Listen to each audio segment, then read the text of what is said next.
Welcome everyone on my YouTube channel English ज्ञान lovers. अगर आप बोर्ड एग्जाम की तैयारी कर रहे हैं या किसी कंपटीशन की तैयारी कर रहे हैं तो खास तौर से ये वीडियो आपके लिए है, बहुत ही उपयोगी हो सकता है। कल के वीडियो में हमने डायरेक्ट और इनडायरेक्ट में एक्सक्लेमेटरी सेंटेंसेस के रूल्स एंड रेगुलेशंस के बारे में डिस्कस किया था। आज का ये वीडियो प्रैक्टिस से संबंधित है, तो बने रहिए हमारे साथ। चलिए एक्सक्लेमेटरी सेंटेंसेस की प्रैक्टिस करते हैं। उससे जुड़े हुए जो सेंटेंसेस हैं उनके बारे में डिटेल में प्रैक्टिस करते हैं, क्योंकि प्रैक्टिस बहुत जरूरी होती है। तभी practice makes a man perfect. तभी हमारे किसी भी टॉपिक पर हमारा कमांड और हमारी जो ग्रिप है तभी बढ़ती है, जब हम अच्छी प्रैक्टिस करते हैं। तो चलिए स्टार्ट करते हैं। इनडायरेक्ट स्पीच या इनडायरेक्ट नरेशन कहते हैं एक्सक्लेमेटरी सेंटेंसेस। कल मैंने बताया भी था इसे प्रीवियस वीडियो में, विस्मय सूचक वाक्य कहते हैं इसे। जिन सेंटेंसेस में सरप्राइज हो, आश्चर्य हो, ठीक है, सॉरो हो, ग्रीफ हो, रिग्रेट हो, तो इस टाइप के जो सेंटेंसेस होते हैं उन्हें हम एक्सक्लेमेटरी सेंटेंसेस कहते हैं, मतलब जिनमें इमोशंस क्रिएट होती है हार्ट में। तो प्रैक्टिस सेशन में ये आज का वीडियो प्रैक्टिस से रिलेटेड है। इसमें हम प्रैक्टिस करने जा रहे हैं कुछ सेंटेंसेस को लेकर। Number 1, Sohan side. Sohan side, who can think of such bad luck. इसको हमें, ये डायरेक्ट सेंटेंस है, इनडायरेक्ट बनाना है इसका। ये है डायरेक्ट, इसका बनाना है हमें इनडायरेक्ट। तो देखिए ये हु से स्टार्ट हुआ है, डायरेक्ट सेंटेंस है, हु से स्टार्ट हुआ है, और ये एक्सक्लेमेटरी सेंटेंस है। ये सारे सेंटेंस एक्सक्लेमेटरी हैं, क्योंकि आज हम एक्सक्लेमेटरी सेंटेंसेस की जो है प्रैक्टिस कर रहे हैं। तो एक्सक्लेम्ड विद सरप्राइज होगा ये। रिपोर्टिंग वर्ब साइड को हम एक्सक्लेम्ड विद सरप्राइज में चेंज करेंगे।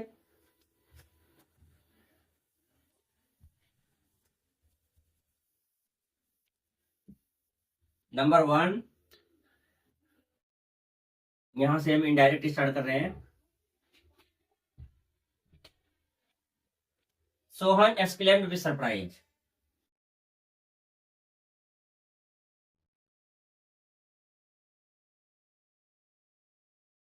Exclaimed with surprise. Sohan exclaimed with surprise, ये हमने सैड को चेंज कर दिया सरप्राइज में, क्योंकि यहां पर देखिए who can think of such bad luck. इसमें इस सेंटेंस में पढ़ने के बाद सरप्राइज क्रिएट होता है कि कौन सोच सकता है इतने बुरे दुर्भाग्य के बारे में। तो बहुत बड़ा सरप्राइज हो रहा है, मतलब सेंटेंस को पढ़ने के बाद उसका जो सरप्राइज का भाव क्रिएट हो रहा है यहाँ पर। तो अब इस सेंटेंस हु से स्टार्ट हुआ है, तो ध्यान रखिएगा जब एक्सक्लेमेटरी सेंटेंस हु से स्टार्ट होता है तो उसका बनाने का स्ट्रक्चर क्या होता है। तो सबसे पहले स्ट्रक्चर को देखिएगा। He exclaimed with surprise that, conjunction that लगाएंगे, दैट। अब जब वाक्य हु से स्टार्ट हुआ है और नेगेटिव नहीं है, ध्यान रखिए अगर हु से स्टार्ट हुआ है और सेंटेंस पॉजिटिव है तो वो बनाते हैं नन या नोबडी से। तो देखिए हु से स्टार्ट हुआ है, सेंटेंस कैसा है, पॉजिटिव है, ये नेगेटिव नहीं है, पॉजिटिव है। तो इसे हम नोबडी से बनाएंगे या नन से बनाएंगे। तो exclaimed with surprise that none could, can का कुड हो जाए, none could think of such bad luck. None could think of such bad luck.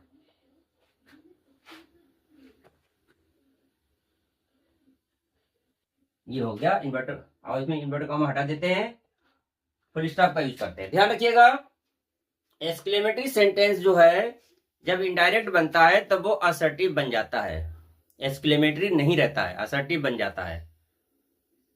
उसमें फुल स्टॉप का प्रयोग करते हैं हम। मार्क अप अगर एक्सक्लेमेशन कहीं लगा हुआ है तो उसको हम रिमूव कर देते हैं, हटा देते हैं। Number 2, he said God knows. अब देखिए इसमें आया है गॉड नोज।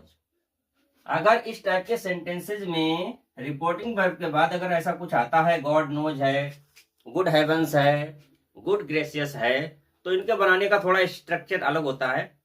उसमें हम रिपोर्टिंग वर्ब के बाद में क्या यूज करते हैं। तो he said good God knows है, तो कैसे बनेगा ये, he called upon God to witness.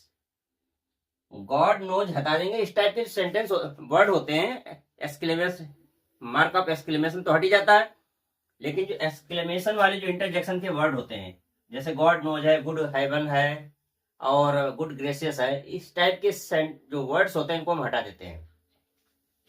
तो he called upon God to witness, he called upon God to witness.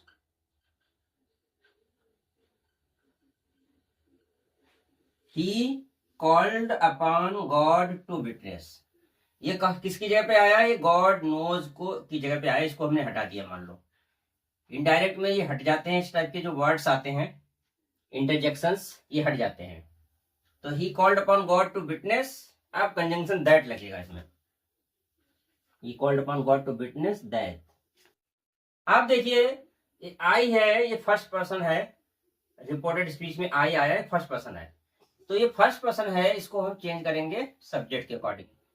Subject क्या यहाँ पर है, ही, ध्यान से देखिएगा ये ही है सब्जेक्ट, तो इस आई को हम ही में कन्वर्ट कर देंगे, तो क्या हो जाएगा, यहाँ पर आई है, यहाँ पर क्या हो जाएगा, ही हो जाएगा, that he.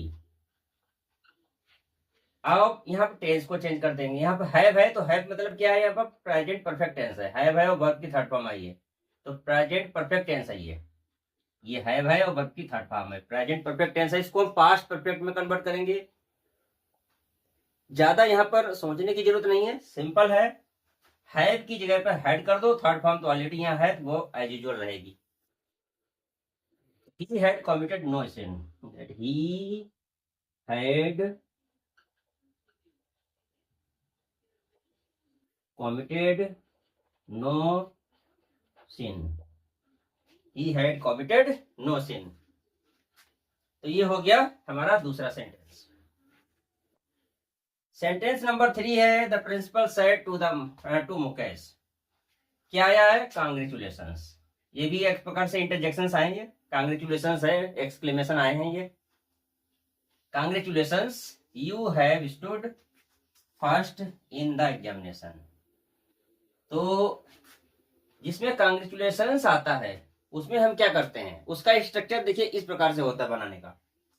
The principal congratulated Mukesh, जो कांग्रेचुलेशंस आया मतलब बधाइयां दी हैं, बधाई दी है, तो इसके लिए हम इससे वर्ब बनाएंगे कांग्रेचुलेशन से, तो हो जाएगा द प्रिंसिपल कांग्रेचुलेटेड, सेकंड फॉर्म कर देंगे इससे कांग्रेचुलेटेड, और इसके बाद में लिख देंगे मुकेश। भाई बधाई किसको दी, मुकेश को दी है, तो कांग्रेचुलेटेड के बाद में ऑब्जेक्ट आ जाएगा मुकेश। ये मैं लिखकर बता रहा हूं, द प्रिंसिपल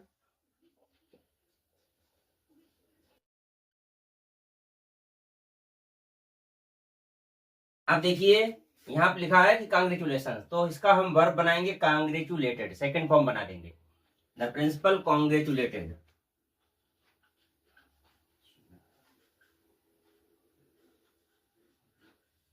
द प्रिंसिपल कांग्रेचुलेटेड। अब किसको कांग्रेचुलेट किया, किसको बधाई दी, मुकेश को, क्योंकि ऑब्जेक्ट है रिपोर्टिंग वर्ब का, तो इस ऑब्जेक्ट को हम कांग्रेचुलेट के बाद लिख देते हैं, इसका ऑब्जेक्ट बना देते हैं, इस वर्ब का object Mukesh. The principal congratulated Mukesh, that conjunction that लगाएंगे। इस प्रकार के सेंटेंसेस में कंजंक्शन दैट का ही यूज होता है, दैट। अब देखिए क्या है, you have stood first in the examination, तो अब चेंज कर लीजिए, यू सेकंड फॉर्म है, सेकंड पर्सन है, सेकंड पर्सन किसके अकॉर्डिंग चेंज होगा, मुकेश के अकॉर्डिंग। तो मुकेश के लिए क्या आएगा प्रोनाउन, मुकेश के लिए प्रोनाउन आता है ही। अगर नाम है मेल का, लड़के का नाम है तो ही होता है, लड़की का नाम है तो सी होता है, तो यह मुकेश लड़का है तो इसके लिए क्या हो जाएगा, ही। दैट, तो द प्रिंसिपल कांग्रेचुलेटेड मुकेश, अब दैट के बाद में ही हो जाएगा, और हैव का had. he had stood. He had stood first in the examination. Stood first in the examination.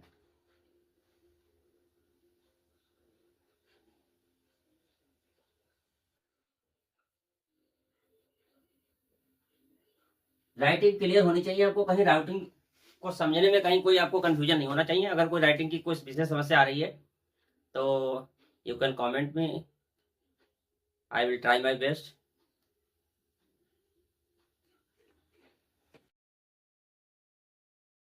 Next है number 4।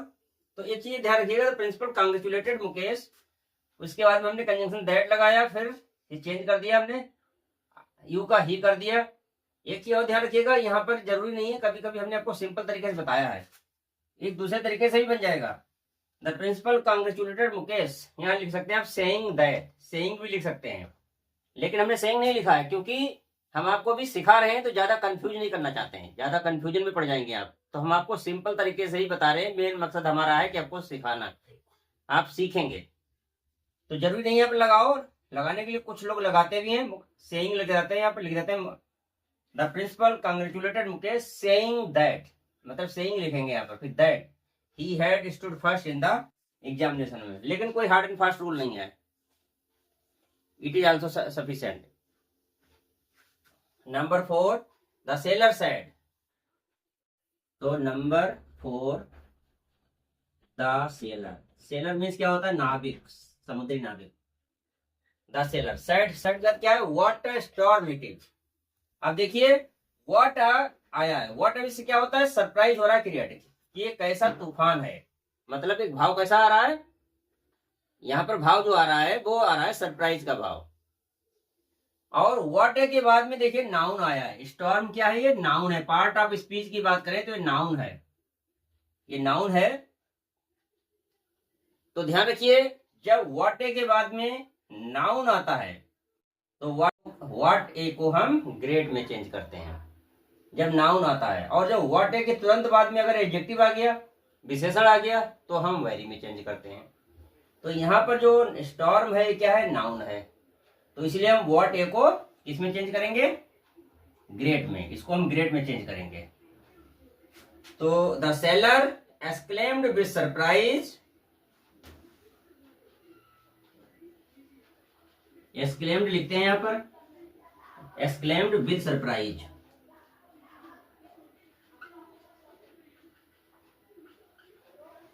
The seller exclaimed with surprise, उसके बाद में दैट, कंजंक्शन दैट लगेगा,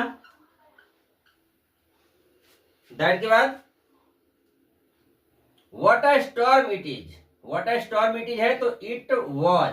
देखिए ध्यान रखिए, हमेशा सेंटेंस का स्ट्रक्चर क्या है, हमेशा शुरुआत होती है सब्जेक्ट और वर्ब से, जो लास्ट वाले जो वर्ड होते हैं इन से स्टार्टिंग होती है कंजंक्शन के बाद।